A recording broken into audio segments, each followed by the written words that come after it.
Hello friends, welcome to YouTube channel tutor tracks. So last part में हमने अपना interjection का टॉपिक कवर किया था। ठीक है, तो आज हम अपने दो टॉपिक कवर करने वाले हैं जो कि बहुत इजी और बहुत छोटे हैं। First one is word formation, यानी हमारे वर्ड्स की फॉर्मेशन कैसे होती है, शब्द का निर्माण कैसे होता है। ठीक है, अब शब्द निर्माण हमारा दो प्रकार से होता है। फर्स्ट वन इज उपसर्ग लगा के, यानी प्रीफिक्स लगा के। जब हम कोई वर्ड आगे की ओर ऐड कर देते हैं ना हमारे वर्ड के आगे, तो उस आगे लगाने वाले वर्ड को क्या बोलते हैं? उपसर्ग बोलते हैं। और उस वर्ड को जब हम किसी वर्ड में ऐड कर देते हैं तो जो वो वर्ड है हमारा न्यू जो वर्ड फॉर्म होगा वो एक अलग मीनिंग शो करेगा। ठीक है, दूसरा क्या है हमारा, जब किसी वर्ड के लास्ट में हम कुछ लगाते हैं जिसको क्या बोलेंगे? प्रत्यय बोलेंगे। तो इस इससे हम दो प्रकार से शब्दों का निर्माण कर सकते हैं, दो टाइप से वर्ड फॉर्मेशन कर सकते हैं। फर्स्ट वन इज प्रीफिक्स यानी उपसर्ग लगा के, and second one is suffix यानी प्रत्यय लगा के। जैसे ए क्या है हमारा? प्रीफिक्स है, तो इससे क्या वर्ड बनाया हमने? Asleep, assure. ठीक है, और क्या बन सकता है? एडहियर, एड और अलोफ्ट। ठीक है, अवे, ये सब क्या है हमारे न्यू वर्ड्स फॉर्म हो जाएंगे। अब अ का मतलब क्या होता है? सिंपल ए का मतलब क्या होता है? रहित, यानी हीनता दिखाए। और इसको अस्लीप से जोड़ दिया जाए तो नींद में, एक नया वर्ड बना ना। अशोर से जोड़ दिया जाए यानी किनारे पे, तट पे। तो इस वर्ड के लगाने से तो हमारे इस स्लीप वर्ड में चेंज आ गया। ठीक है, तो ये क्या हुआ? प्रीफिक्स यानी उपसर्ग हुआ, एक न्यू वर्ड फॉर्म हो गया। जैसे डिस, डिस वर्ड से क्या बनाया हमने? Disorder, disobey. ठीक है, अब सिर्फ ऑर्डर देखे तो क्या है? वो पालना करना, ऑर्डर किसी के ऑर्डर का पालन करना, किसी को हुक्म देना। और डिसऑर्डर लगा दिया तो उसका अपोजिट हो जाएगा। तो वर्ड क्या हो गया? मीनिंग क्या हो गया? वर्ड का चेंज हो गया। ठीक है, अब सैमी, सैमी से क्या बना? Semicolon, semicircle. ठीक, तो उसके बाद अनराइप, अब राइप था। ठीक है, पके हुए, अनराइप ना पके हुए। एबल योग्य, अनेबल अयोग्य। मीनिंग चेंज हो रहा है ना। विद लगाया तो विदाउट। अब आउट का अकेले का मतलब क्या था? बाहर। और विदाउट का मतलब किसी चीज के बिना। नेक्स्ट है टेली, टेली का मतलब टेलीफोन बना दिया, टेलीविजन बना दिया। मिड का मिडनाइट बना दिया, आधी रात। और सिर्फ इसका नाइट का रात होता है तो मिडनाइट क्या बन गई? आधी रात। ऑन का ऑन लुक, ऑन सेट। तो ये है हमारे प्रीफिक्सेस जो हम क्या लगाते हैं?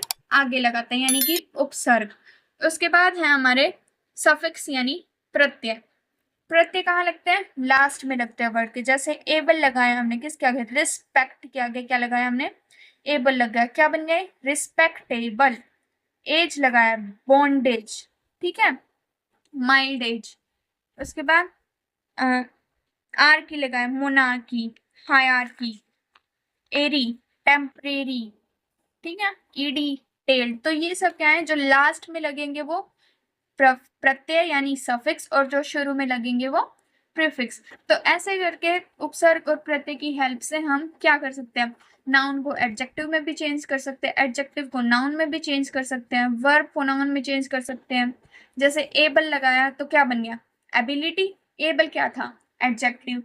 और उस एबिलिटी क्या बन गया? नाउन बन गया हमारा। ठीक, तो ये ऐसे हमारे क्या होते हैं? वर्ड फॉर्मेशंस होते हैं। उसके बाद हमारा नेक्स्ट टॉपिक आता है एनाग्राम्स। अब एनाग्राम्स क्या होते हैं? एनाग्राम्स बेसिकली होते हैं कि हमें कुछ वर्ड गिवन होते हैं, हम उन वर्ड्स को अरेंज करके क्या बनाते हैं? एक न्यू वर्ड बनाते हैं।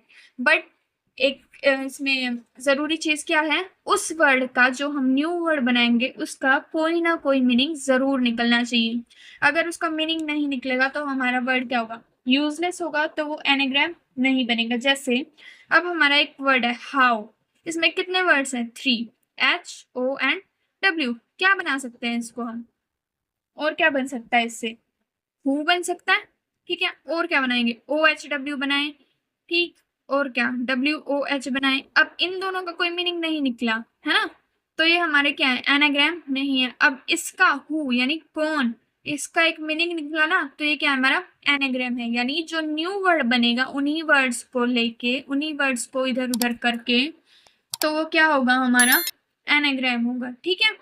जैसे इसकी डेफिनेशन क्या है, a meaningful new word formed with the help of all the letters of a given word, यानी जो गिवन वर्ड होगा उसी के लेटर्स को यूज करके जो हम न्यू वर्ड बनाएंगे वो क्या होता है, हमारा एनाग्राम होता है। जैसे एक्ट, एक्ट यानी किसी चीज पे एक्ट करते हैं हम, इसी के लेटर्स को यूज करके क्या बनाया हमने, CAT, कैट, एक न्यू वर्ड निकला और उसका मीनिंग भी है, कैट मतलब बिल्ली।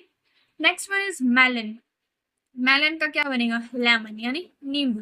बिगिन का बीइंग, उन्हीं वर्ड्स को यूज करके क्या बना रहे हैं हम, न्यू वर्ड बना रहे हैं, और ध्यान रहे कि वर्ड का क्या निकलना चाहिए, मीनिंग निकलना चाहिए। बैग, गैब, बस, सब, डाइट, एडिक्ट, डोम, मोड, ठीक है। बस यही था हमारा एनाग्राम्स का टॉपिक और वर्ड फॉर्मेशन का टॉपिक।